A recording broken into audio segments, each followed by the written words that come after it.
அதாவது நேற்று சென்னையில் பிரசாத் லேபை கலக்குன ஒரு ஃபங்க்ஷன் என்ன அப்படின்னா, அது வந்து மூக்குத்தி அம்மன் 2 அந்த படத்தோட பூஜை தான்.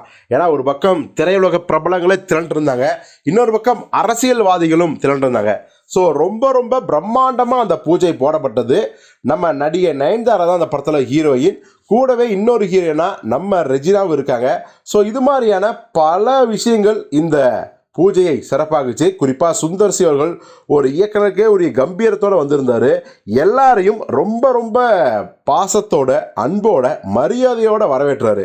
இதெல்லாம் ஒரு பக்கம் இருந்தாலும் இந்த நிகழ்ச்சியில் நடக்க வேண்டிய ஒரு அதிசயம், ஒரு அற்புதம், அது மிஸ் ஆயிடுச்சு அப்படிங்கிறாங்க. அது என்ன அதிசயம் அற்புதம் அப்படின்னா, ஆக்சுவலி இந்த படத்தோட பூஜைக்கு நம்ம சூப்பர் ஸ்டார் ரஜினிகாந்துமே கலந்துக்கிறதா ஏற்கனவே தகவலாம் வந்துச்சு.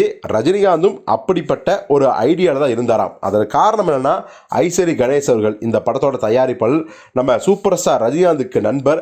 இத்தனைக்கும் ரஜினியை வச்சு ஒரு படம் பண்ணுறதுக்கான முயற்சிகள்லையும் பேச்சுவார்த்தையிலையும் ஈடுபட்டு இருக்காரு. ஸோ அவருக்காகவே ரஜினி வரலாம் அப்படின்னு வந்தாராம். ஆனால் கடைசி நேரத்தில் தான் ரஜினி அவர்கள் அந்த முடிவிலிருந்து பின் வாங்கிட்டு தான் தகவலாக வருது. ஏன் பின் வாங்கிட்டாரு அப்படின்னா, கூலி ஷூட்டிங் இருக்குது, அதெல்லாம் ஒரு பக்கம். ஆனாலும் கூட இந்த ஃபங்க்ஷனுக்கு வரலாம் அப்படிங்கும்போது, இப்போது இருக்கிற நிலைமையில் இந்த மும்மொழி கொள்கை பிரச்சனை, அதுக்கப்புறம் இன்னும் மத்திய அரசாங்கத்துக்கும் மாநில அரசாங்கத்துக்கும் இருக்கிற அந்த பஞ்சாயத்துகள், குறிப்பாக இப்போ சீமான் பஞ்சாயத்து, இது போன்ற பல விஷயங்கள் வந்து இருக்குது ரஜினிகிட்ட கேட்கறதுக்காகவே. ஸோ மீடியா சும்மா இருப்பாங்களா? அவருடைய அடுத்த படம் ஜெயிலர் 2 எப்போ ஆரம்பிக்குது அதை கேட்க மாட்டாங்க. பட் அவரை எப்படியாவது கடுப்பேற்றி கோக்குமாக்கான கேள்விகளை கேட்டு கவுத்துறணும் நம்ம கேப்டன் விஜயகாந்த் மாதிரி அப்படிங்கிறத முயற்சிகளை தொடர்ந்து பண்ணிட்டு இருக்காங்க. ஸோ இதையெல்லாம் யோசித்து பார்த்த ரஜினிகாந்த் அவர்கள் போகலாமா வேணாமா அப்படின்னு கிட்டத்தட்ட மீண்டும் ஒரு முறை ஆலோசனை பண்ணியிருக்காரு. அப்போது இன்னொரு விஷயம் அவருக்கு தெரிய வந்திருக்கு. என்ன அப்படின்னா, இந்த விழாவில் திரையுலக பிரபலங்கள் மட்டும் இல்லை, அமைச்சர்கள், குறிப்பாக பாஜகவை சேர்ந்த அமைச்சர்களும் அந்த கட்சியை சேர்ந்தவர்களும் பார்த்திங்கன்னா கலந்துக்கிறாங்க. ஏன்னா குஷ்புவே பாஜக தான்.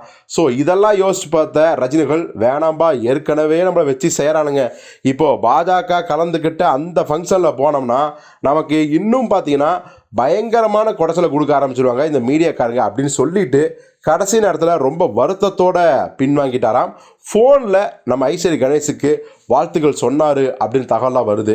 ஸோ ரஜினிகள் கலந்துக்கிட்டாங்கன்னா இந்த மூக்குத்தி அம்மன் 2 விழா இன்னும் கூட சிறப்பாக தான் இருந்திருக்கும்.